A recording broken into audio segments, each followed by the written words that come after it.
job description. It helps with enzyme reactions and protein and DNA synthesis. It also You makes, said that quick and I did not understand that. so It's a benefit for talking slow.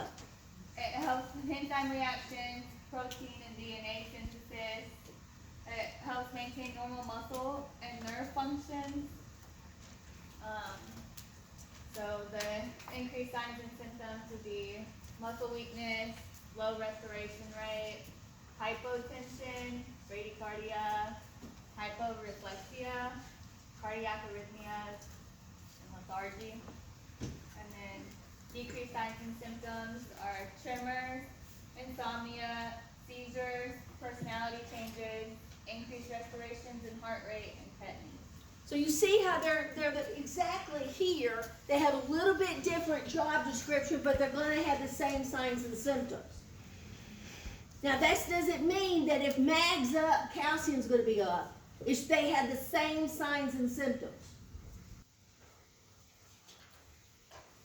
Questions on magnesium? But this is, to be honest, this is how I remember it. With preeclamptic laboring women, we give magnesium to stop so they do not seizure.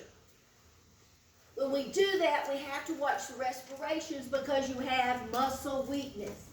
That gives me a baseline that I can spin off to remember what my signs and symptoms are for calcium and phosphate and what I need to do, and it'll be the opposite for when it's too low.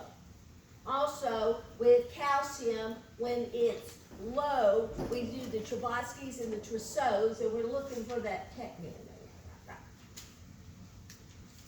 And I do that for a reason.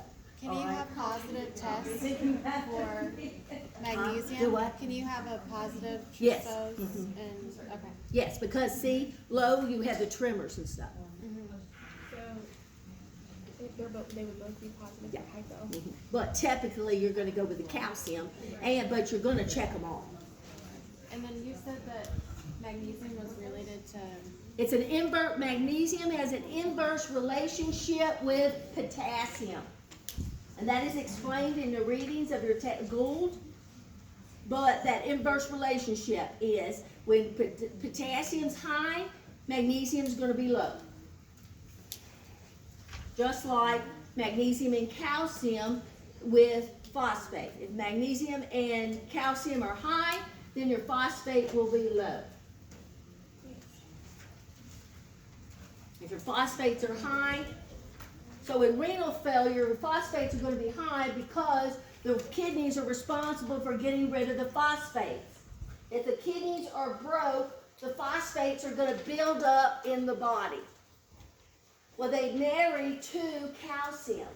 So we have a whole bunch of phosphates and only a little bit of the calcium, then the parathyroid has got to go find some calcium from the bones to try to augment it, because calcium is absorbed and dumped out through the GI system.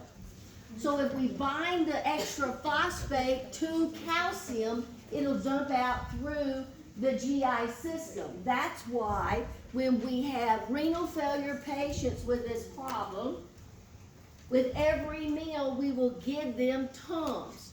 Tums is calcium. It's a calcium product. It's a buffer.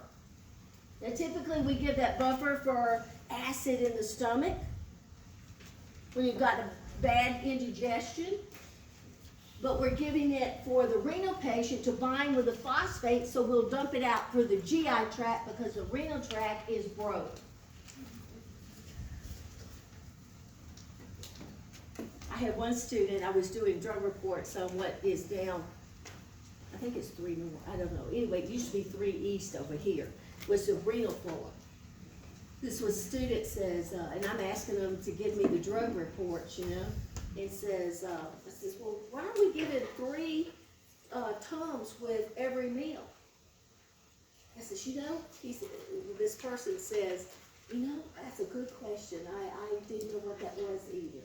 And I feel, I know what the answer is. The thing is that I need to know that you know. Well, they have bad indigestion. Well, come on, you know. clearly did not understand the relationship of calcium to the phosphates with the renal failure. So, anyway. All right, questions on magnesium? All right, last but not least, let's go